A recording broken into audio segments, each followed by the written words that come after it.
welcome to Movement Church Online. I'm Chris, I'm the pastor here at Movement. I'm so glad and honored that you made the decision to join us today for Movement Church Online. Today we're in part 3 of a series that we've been in called Fun-damentals, and today we're talking about family relationships and family dynamics and the fundamentals that lead to health in our family relationships. And so I'm so excited that you're here, however you got here, if you're with us as a part of our Movement family on a regular basis, or if you're joining us for the very first time and you're checking out our church online, man, I'm so glad that you're here today. But if you know someone that you think could be helped by the content that we're talking about today in these family relationships, man, I think I would just love to invite you to share this with someone, whether it's on Facebook or YouTube, or by sending someone the link by email or by text message. But however you do that, I would invite you to do that. And today we're going to dive right into part 3 of our series, Fun-damentals.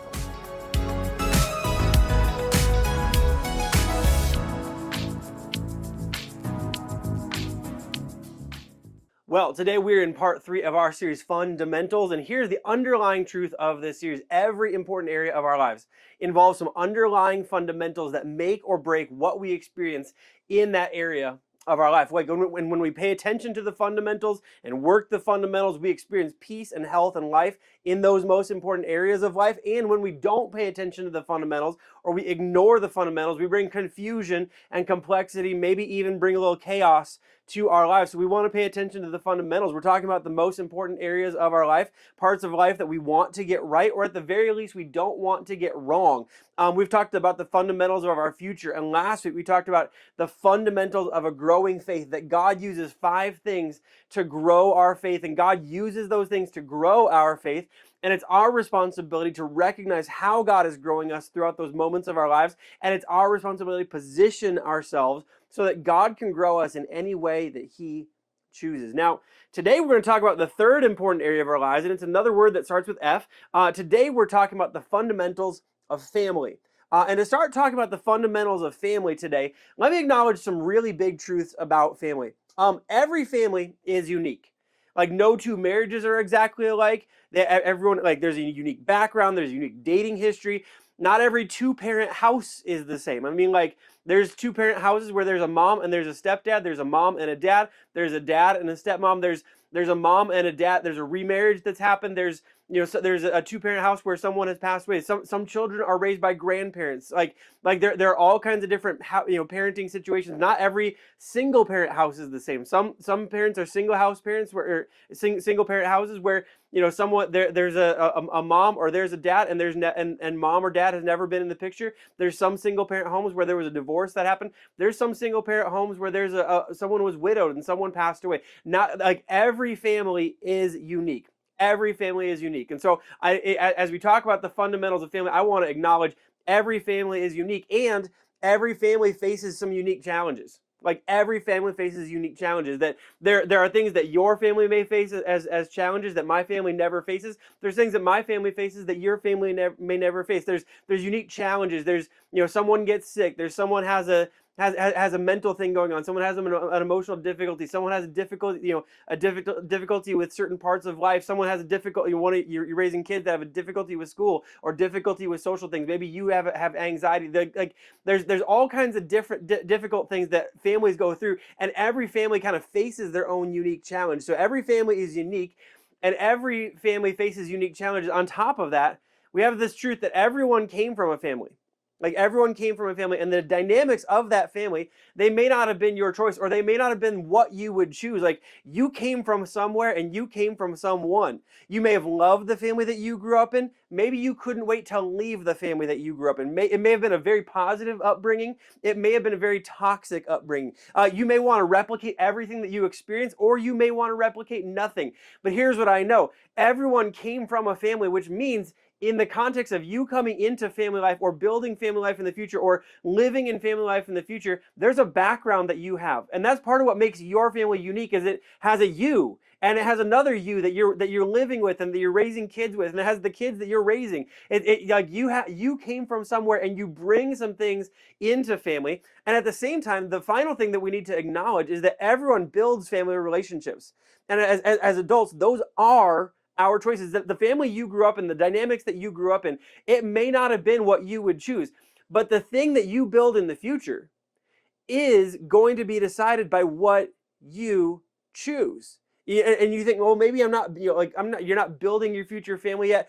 But most people do get married at some point. I acknowledge reality. There are some people who never get married, but most people do get married at some point. Most people do have children at some point. You may be single. You may be ready to mingle. You may not be ready to mingle. You may have no intentions of mingling. And you think, well, I'm not building family relationships. Yes, you are. You are still the child of someone. You're still the brother or sister of someone. There's still relationships that are being built right now by you. And there's a foundation of life that you are building for the relationships and the family that you will someday build.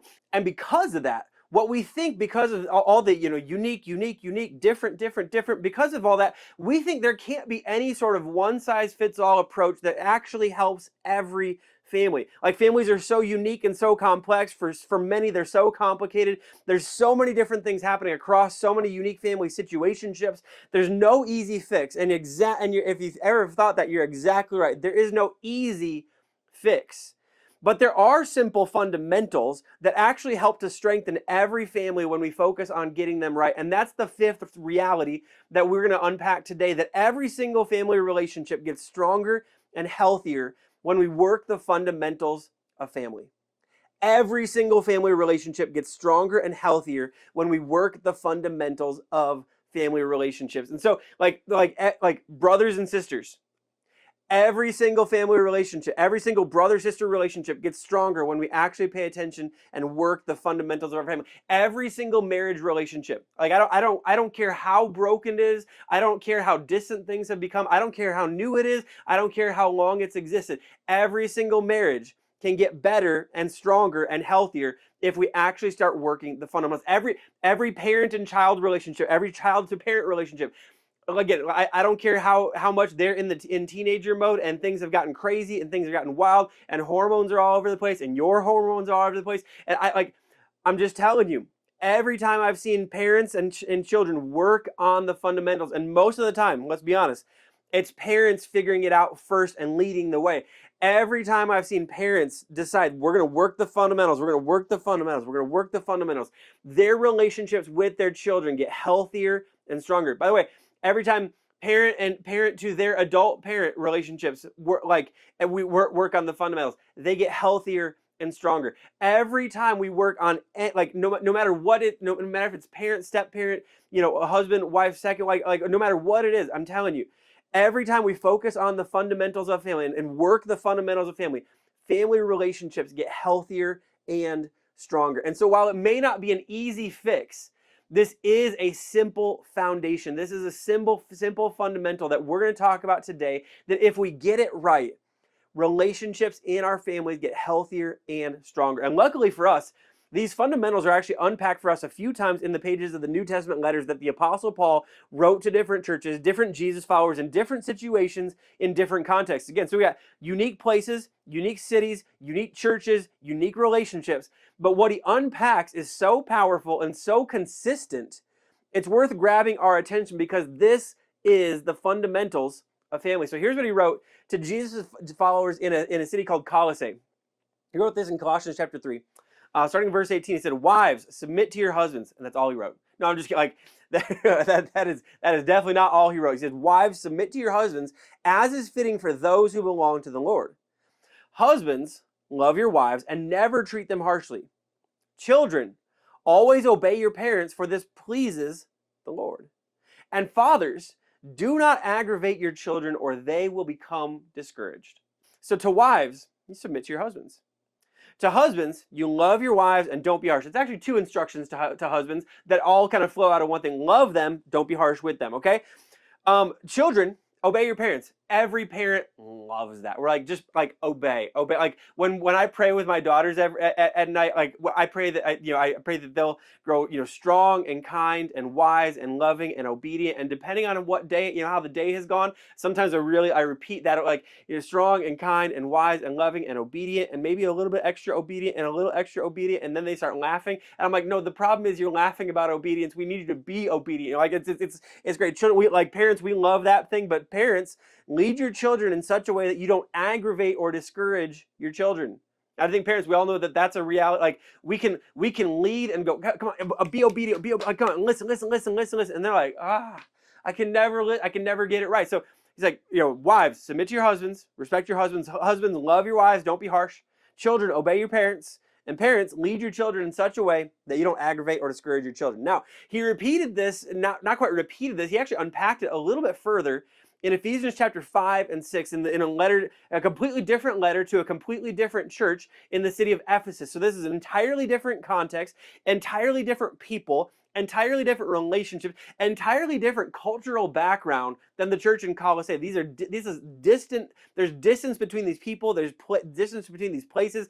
There's an entirely unique context that he's now writing to in Ephesians chapter 5, and yet he says almost the exact same thing, just with a little bit more explanations. In Ephesians chapter 5, verse 22, he starts with this way. He says, "For wives, this means submit to your husbands as to the Lord." You're like, okay, again, you were ready to repeat that part. "For a husband is the head of his wife, as Christ is the head of the church. He is the Savior of his body, the church. As the church submits to Christ, so you wives should submit to your husbands in everything." All the wives have said, no. All right. "For husbands, this means love your wives, just as Christ loved the church.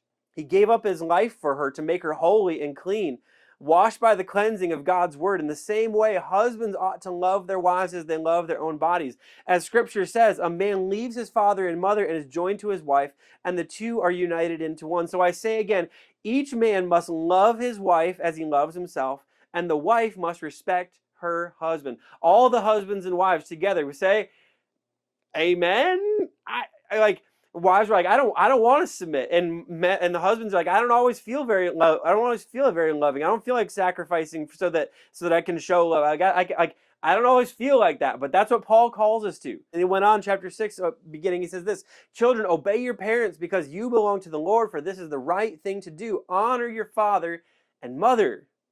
And fathers, do not provoke your children to anger by the way you treat them. Rather, bring them up with the discipline and instruction that comes from the Lord." So one more time, let me wrap it up and let me summarize it. This is the command from Colossians and from Ephesians. Wives, respect your husband.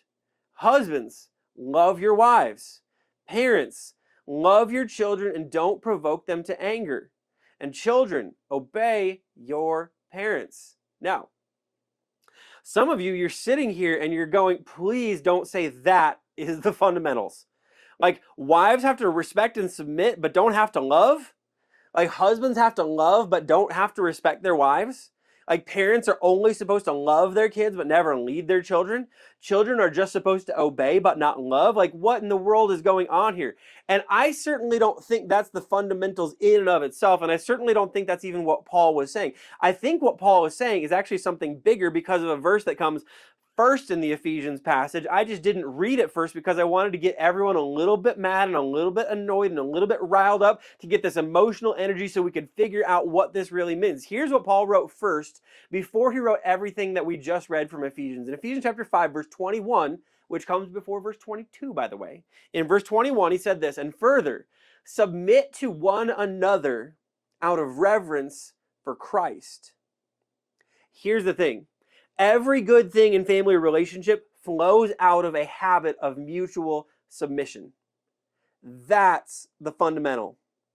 Every good thing in family relationship flows out of a habit of mutual submission. Like, if you're not sure what mutual submission means, it's simply the intentional practice of putting someone else before yourself, putting someone else's needs before your own, putting someone else's desires before your own, putting someone else's rights before your own. In the context of a family, it's caring more about we than caring about we. It's I care about you and you care about me, and I'm placing your needs ahead of my needs, and you're placing my needs ahead of your needs, and we are constantly looking out for the needs of each other and willing to submit ourselves for the benefit of someone else, and willing to sacrifice ourselves for the benefit of someone else.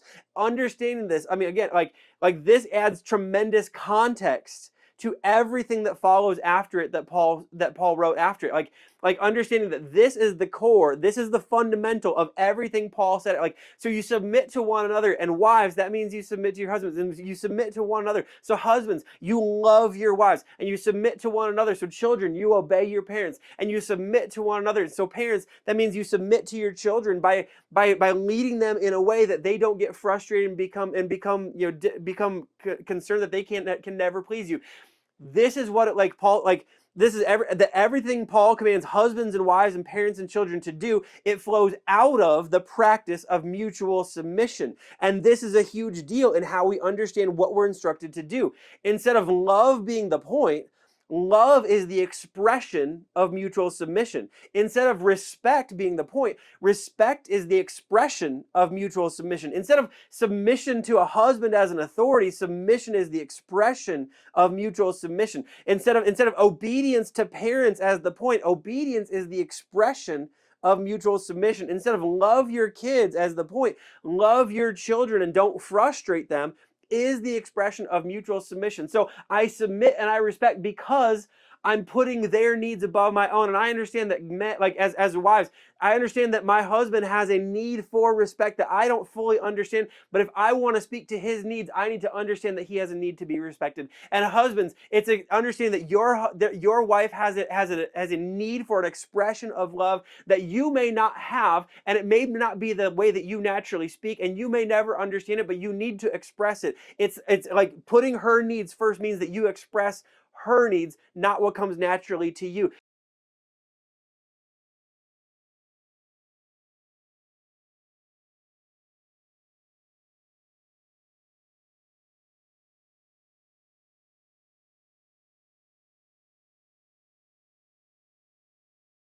And a need to be respected and to feel respected. And the way that parents feel respected is when children actually listen and obey. And the way that children have a need for, like, hey, I need consistency. I need you to lead me in a way where I know I can win. I know how to please.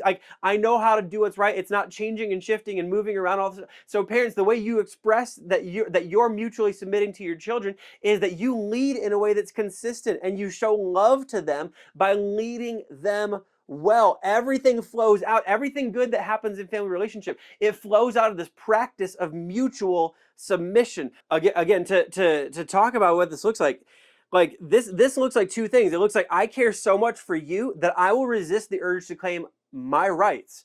I mean, in that culture, in that day, and I know today when we read, wives submit to your husbands, we kind of go like, no, we don't submit to anyone.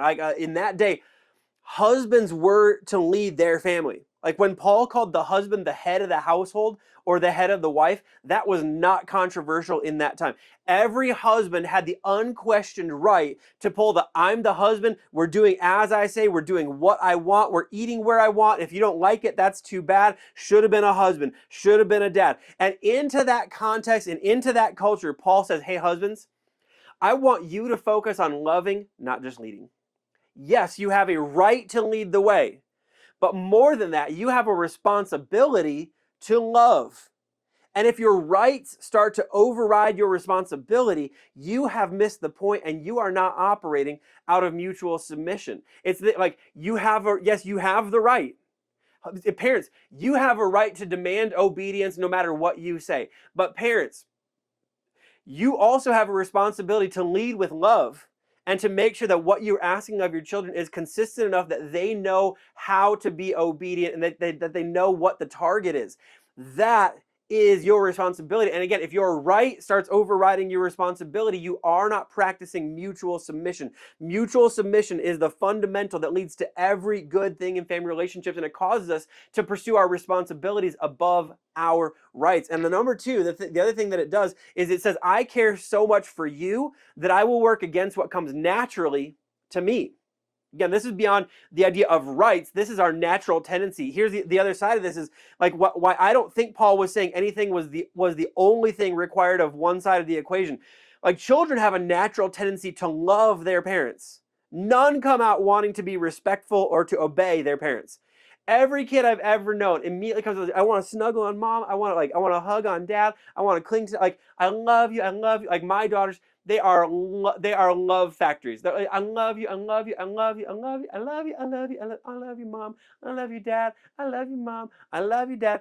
They are not like they're learning obedience, okay? And so like similarly, a lot of parents naturally have a tendency to lead towards I'm the parent, do what I say. I think especially dads. Especially dads have like, I'm the parent, do what I say, where we demand obedience or expect respect. And while we have a lot of loving feelings toward our children, we don't always know how to express those outwardly. Same thing happens with husbands and wives. Wives express love toward their husbands naturally, but maybe aren't great naturally at showing respect. And a lot of husbands naturally take the lead in the family and think that's being loving, but they fail to express and show love.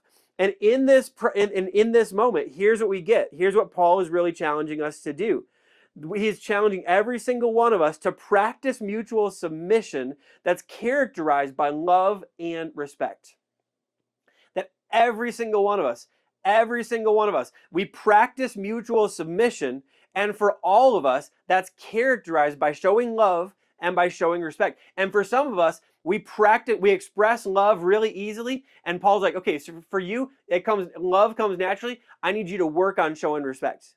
And for some of you, Paul says, okay, respect is the natural language that you speak. I need you to work on actually showing and expressing love. It's practicing mutual submission that is characterized by love and respect. And I'm just telling you, no matter what the family relationship is, no matter what the relationship has been, and no matter how crazy or dysfunctional things have become, no matter how broken things have become, every family relationship gets healthier and stronger when we do that. I will never forget about 20 years ago, for the first time I was working at this church. I heard this idea taught to a room full of parents of high school students that the high school students were part of our youth ministry. The parents were part of our church. And on that day, it wasn't taught with the language of love and respect. The idea was taught as love and leadership. Love and leadership. Love and leadership. Because the underlying idea was that every relationship is full of people who need love and need leadership. We all have a need for love. We also all have a need for leadership. We have for someone to lead the way. We have a need for someone to love us completely and for someone to lead us well. To love us of us completely and to lead us well. It was taught to a whole bunch of parents taking a class because they wanted to grow in the way they parented their teenagers. And I'll never forget this graphic that my pastor put up on the screen. And he said, he started by saying, we all have a need for love. We all have a need for love. And in relationship and family, love looks like attention. It looks like affirmation. It looks like affection. And it looks like care. It's attention. When you're talking, you have my full attention. When the kid says, "Dad, watch this," you're not on your phone, but you're actively engaged and watching and enjoying life with them and seeing what they're doing. You're giving them attention. When a child is a baby, I mean, we think like, well, they're just going to sleep. They need a bottle. They sleep. They need to share. Like, they don't need attention. I'm just telling you, they need attention. If you're the parent of a newborn, and you kind of get into the mode of like, well, we're busy, and they've got like they'll someday they'll grow and they'll be really fun to pay attention to. I'm telling you, they won't get your attention then if they don't have your attention now. Okay, love is attention. It's affirmation, speaking positively, speaking encouraging. I love this about you. When I see you do this, I just see you come to life, and I love seeing that. And it's affirmation. It's affirming the good. It's encouraging the good. It's speaking life into the good that you already see in the relationships in your life. It's affection. It's warmth. It's actual physical affection. It's physical connection. It's high fives. It's affection. It's using your words lovingly, and you're not calling out something good in them. You're just speaking love to them. And it's care, that I'm here to meet your needs. That my life as a dad, as a mom, as a husband, or as a wife, my life is a part of my life at the very least is to meet your needs and to be there for you and to care for you and know that and you to know that because of me you are safe and that you are protected and that someone is caring for you. This is what love needs. And every husband needs that from their wife. Every wife needs that from their husband. Every parent in some way wants to know some of that from their children, but certainly every child wants to experience that from their parent. We all in family relationship have a deep need for love, and that's why God put us in family as a way to meet that need for love. On the other side of that, we also have a need for leadership, or to be led well, to have someone who's looking out for us and caring for us and looking down the road at where we're going and who we're becoming and leading the way. And leadership is characterized by direction. It's characterized by discipline. It's characterized by sacrifice. and it's characterized by an identity, saying this is who we are. So like direction means you have a vision for life and family, that this is where we're going. This is who we want to become. This is what we want to accomplish. We're pointing the way. We're guiding. We're saying this is where we're going. There's discipline, and again, this is self-discipline as well. That this is how we accomplish it. This is where we're going. We want to do it the right way. We want to do things the right way, and so we actually pay attention and we care and lovingly care and bring discipline to make sure that not only are we going in the right direction, but we're traveling in the right way. It's sacrifice. We lead by laying down our desires and rights. That we're not calling our children, we're not calling our wife, we're not calling our husband and saying like, hey, you do this thing that I'm not like. You need to accomplish it, but I'm not willing to invest in it. I'm not willing to sacrifice for it. We lead by laying down our desires and our rights, and it's ultimately characterized by an identity of who we are together. We're the Weisses. This is where we go. This is what we do. We're in this together. That we're in this together. We're working toward this together, and I'm calling you to be part of what we're doing together. And so the visual that my pastor then put on screen was this, it was this chart that had 4 quadrants on it. And he talked about what happens if we're low on love but high on leadership, or if we're low on leadership but we're high on love. And he put this thing on screen that I'm going to put on screen right now.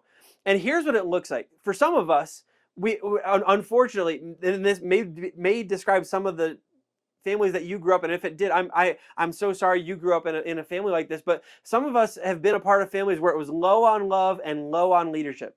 There was no, like, it was low on the expressions of love, low on expressions of leadership. And when we live in that, what we feel is we feel this desperation. We feel like we're starving. We feel like we're just absolutely running on empty all the time. We would cling to anyone who gave us direction. We would cling to anyone who gave us affection. But in that family, it was just, it was none of the above. We were starved for love. We were starved for leadership. And I'm telling you, and this is I think what we see so much in culture today. Because we grew up in houses that were low on love and low on leadership, we're seeing so many people being influenced by people online who provide a direction, even if it's not the right direction. We cling to voices that speak affirmation, even if they have no idea what they're affirming. And so we go like, I'm just desperate, I'm starving. And people who grew up in those houses, those homes, those family situations, that's what we're seeing play out today in people that are grabbing on and latching on to different online communities where they're being affirmed and where they're being directed, whether or not it's to anything healthy in the first place. Then on the flip side, sometimes we get people who grew up in houses in families where it's, if you grow up in a family, or if you're in a family relationship where it's high love but low on leadership, here's the result.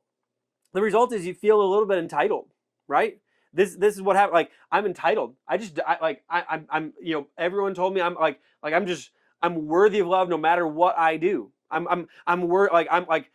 get love no matter, like, I get affirmed no matter, like, I get attention no matter what I do. And so, because again, we want to pay the right attention, we want to speak, we want to affirm the right things. Like, you're high on love, you're low on leadership. And unfortunately, the end result is we end up empowered without purpose.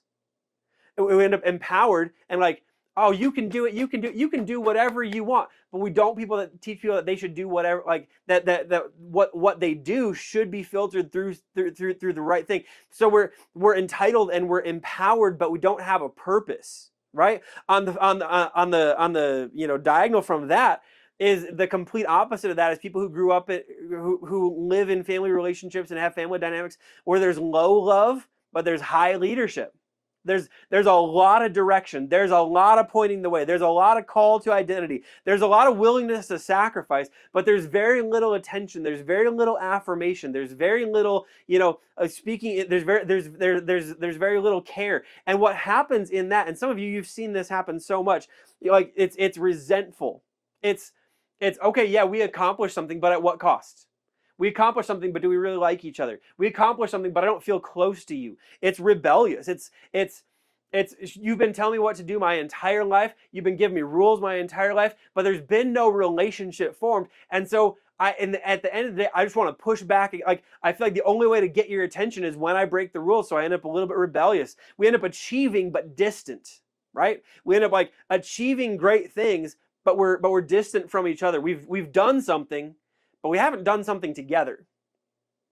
And so this pastor that I worked under, he unpacked this, and I was like, man, that's feels like it speaks to so many family dynamics I've seen. And then he said, but there's one more. There's one more. There's a fourth quadrant. And it's the one we want to aim for. And it's the one that it speaks to the fundamentals. When we get the fundamentals of family right, this is what happens. It's high love and high leadership. In this, we have a legitimate identity, and when we have our value affirmed, because our value is contributing to something that's valuable, something that's purposeful. We have a legitimate identity because not only are we being loved, but we're being loved into accomplishing something together. We have a legitimate identity. We have our value affirmed, and we're empowered with purpose. We're empowered with purpose. That we're loved and we're affirmed to do the right thing, to accomplish something valuable, to accomplish something that makes a significant impact in the world, in our families, in our communities. And I remember this pastor saying, like, hey, here's the thing, for all of us, we're somewhere on that chart. We're somewhere in that quadrant. I know in my life, I'm in that bottom right one where it's high on leadership and low on love. I'm great at pointing the direction. I'm great at at calling to identify. Like, here's who we are. I'm even pretty great at being willing to personally sacrifice and say, like, I'll lead the way. Here's where we're going. I know for my own self, like, expressing love is difficult. Speaking words of affirmation, I feel uncomfortable. I feel awkward. I feel like I'm saying something, and usually when it's to my children or to my, they don't even respond to it because I'm like, well, what's the point? Or I tend to be in that low quadrant. But here's the thing, and here's the question for every single one of us. Every single one of us finds ourselves on that chart somewhere. And the question is, where do you find yourself? If you find yourself, in a family where your personal dynamic is you're high on love but you're low on leadership, I'm telling you, in your spousal relationships, in your marriage relationship, in your parenting relationships, in your relationship to your parents, I'm just telling you, like, there'll be a day, there'll be a moment where it becomes incredibly clear to you that it's time for you to work on the thing that you have not been working on. It's time, like, you've been high on love, but you've been low on leadership, and it's time to step up in leadership so that you're not creating that, so you're leading children who are empowered without a purpose, so that you're not in a marriage that's empowered without purpose, so you're not in a marriage that's entitled, where you feel entitled or someone else feels entitled. Like that, if you're high on love but you're low on leadership, it's time to work to stay high on love and to bring up your leadership. If you're a person who's high on leadership, but you're low on your expressions of love, it's time for us to not just go like, well, that's just who I am, but to work to become more expressionate in the way that we show our love to those around us. If you're a person who the dynamic of your life is you're not great at showing love, and you're also not great at showing leadership, it's time to grow in something. Because the people around you are starving for something from you. They need love from you, and they need leadership from you, and it's time to grow in one or both. It's time to do something that shows people that around you that you care about them, because the goal, and we're all working to get there, the goal is that we would be people who are high on love and high on leadership. This is the practical application of what Paul said. We practice mutual submission characterized by love and respect. We practice mutual submission characterized by love and leadership. And so I bring all the love, and I bring all the attention, all the affirmation, and all the affection, and all the care, everything I've got, and I'm going to be good at even not just feeling it inwardly, but I want to express it outwardly. I want you to know that you have my attention. I want you to know you have my affirmation. I want you to know you have my affection. I want you to know that you have my care, that I'm willing to lay myself down to meet your needs. And I also want to lead by provide. I want to bring all of it. I want to provide direction. And then again, this is not just I want to know it inside. I want to bring it outwardly. I want to bring direction in a healthy way. I want to bring discipline in a healthy way. That we do the right things. That we move in the right direction by doing the right things. I want to provide an identity. I want to provide a sense of who we are together, and that we're in something together. And I want to lead the way with sacrifice. That I'm not calling you to do something that I'm not willing to do myself. And so if we do this, I'm just telling you, whatever your family relationship is that's gone a little bit sideways or may not be what you've hoped it to be, Every family relationship gets healthier and stronger when we practice this fundamental. It begins with mutual submission. And out of that mutual submission flows love and respect, love and leadership, love and respect, love and leadership. And out of that, we form the relationships that we're meant to form, that God made us for, that God desires us to have and to experience. And that's what I want for you. That's what I want for my family. That's what I want with my wife. That's what I want with my kids. That's what I want my kids to think of me. That dad was willing to love and to lead. That Chris, my husband, was willing to love and lead. And if you'll do that, I promise you, I'm just telling you, that's the family relationships that you want.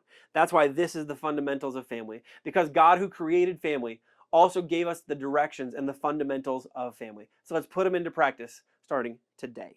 And let's keep it going tomorrow. And the day after that, and the day after that, and the day after that. And as you work the fundamentals, I'm telling you, you'll build the family relationships that you want, and you'll experience life and peace and health that flow out of the fundamentals. Let me pray for you. Heavenly Father, thank you so much for who you are. Thank you for your love. Thank you for your grace. Thank you for your mercy. Thank you for who you are. And thank you that you are our Heavenly Father. And thank you that because you're our Heavenly Father, you know that you've placed us in family here in this world. And God, thank you that because you've placed us in family, you have a plan and a purpose for family. And God, that you've revealed that plan to us. So God, today, would we practice mutual submission? God, would we put the rights, put our own rights on hold to practice, to show love and to show respect to someone else? And God, would you help us to work beyond what may come naturally to us to meet the needs of someone else?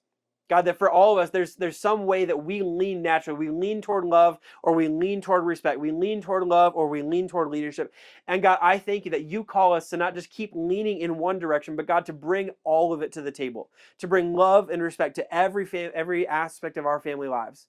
And God, I thank you that as we do this, you will help us to build the family relationships that you desire us to have. A family that looks the way that you want our family to look, where there's peace and there's life and there's health and there's joy and there's love and there's leadership, and we're accomplishing some wonderful things together and loving on each other as we do. So God, since that's the family that we all want, would you help us to pay attention and do the things that you've called us all to do? Help us to love, help us to lead, help us to love, help us to respect, but more than anything, help that to come from a place of mutual submission, where we look out for the needs and the desires of each other first. Help us to do that, God. Give us wisdom to know what this looks like in our families. Give us courage to actually put it into practice. We love you, God, and we pray this all in Jesus' name. Amen.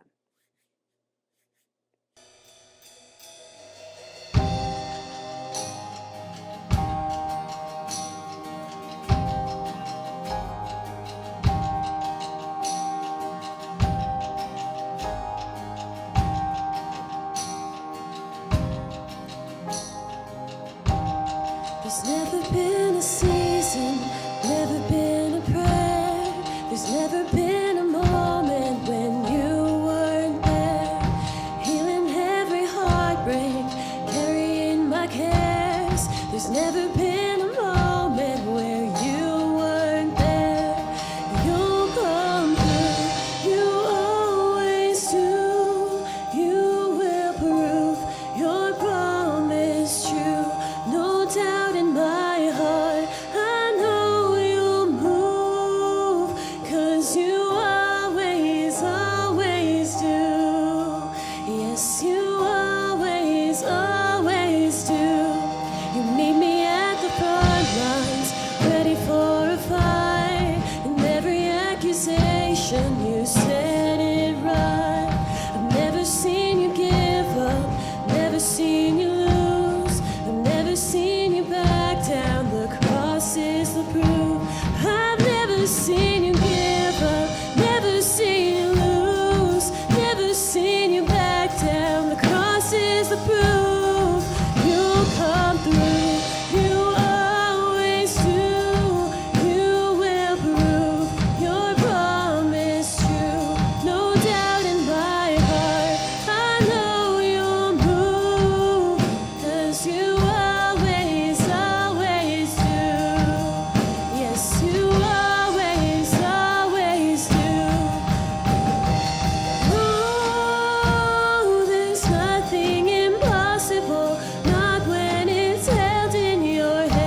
It's how you preserve me.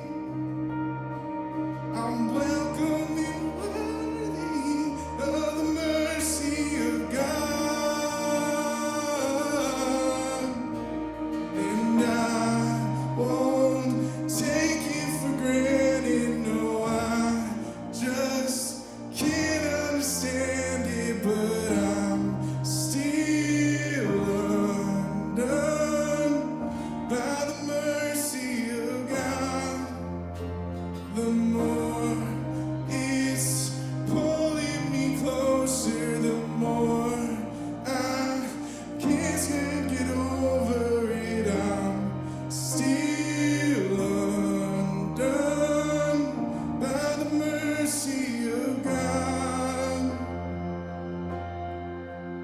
Every breakthrough, every blessing, God, it's only by your mercy. Every rescue and redemption, God, it's only by your mercy.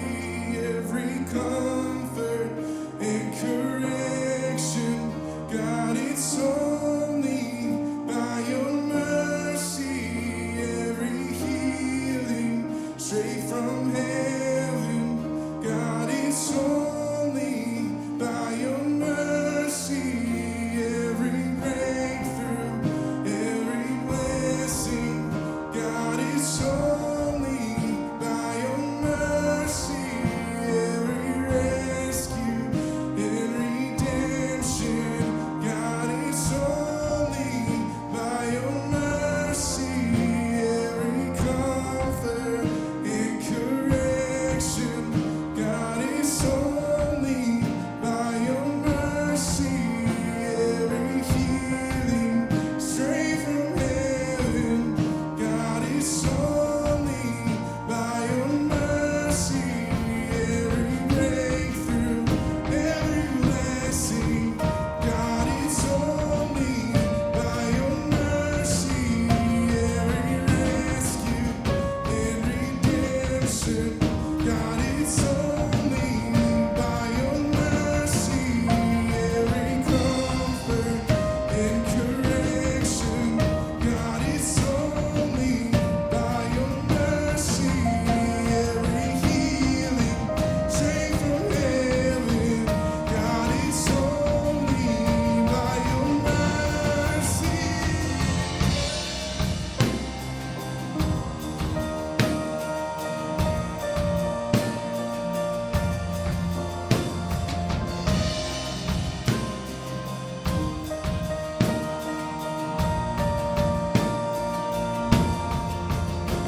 But I won't take it for granted. No, I just can't understand it. But I'm still undone by the mercy of God. The more it's pulling me closer, the more I just can't get over it. I'm still undone by the mercy of God. See, I won't, and I won't take it for granted. No, I just can't understand it, but I'm still undone by the mercy of God. Well, once again, thank you so much for joining us today for Movement Church Online. Hopefully you found today to be hopeful and helpful and encouraging and challenging, and leaves you a better follower of Jesus because of your time spent with us today. As we close out our service, just have a few things we want to let you know, some ways to engage with our church beyond this weekend experience and this online experience. First of all, we want to let you know the ways that you can give. If you are a giver, thank you so much for your generosity. If you want to become a giver, we just want to make sure that you know the ways that you can give. You can give online at our website, www.mbmnt.church/give. You can give with our Cash App, which is $movementlc. Or if you want, you can send a physical cash and check offering to our P.O. Box, which is on screen. It's P.O. Box 1807, Las Cruces, New Mexico 88004. But however and whenever you give, seriously, thank you so much for your generosity. It makes so much ministry possible in and through our church, in our community, and all over the world through missionaries that we support, and as we create experiences that help people take their first step and next step in a relationship with Jesus. Thank you so much for your generosity. And then we also want to let you know if you have a need, we would love to hear from you so we know how we can be the church for you. If there's a way we can pastor you and be there with you, if there's a way we can pray for you that God would meet your need, or if there's a way that we can physically and tangibly be part of meeting your need and partner with you to meet your need, we just simply would love to hear from you so know how we can be the church for you in your time of need. So please reach out by phone or by Facebook or by email, and we will do the best that we can to be the church for you in your time of need. And that's all we've got for today. We'll look forward to seeing you next week as we close out our series Fundamentals, either in person or online. Until then, I hope you have a great week, and I hope you'll keep being the movement.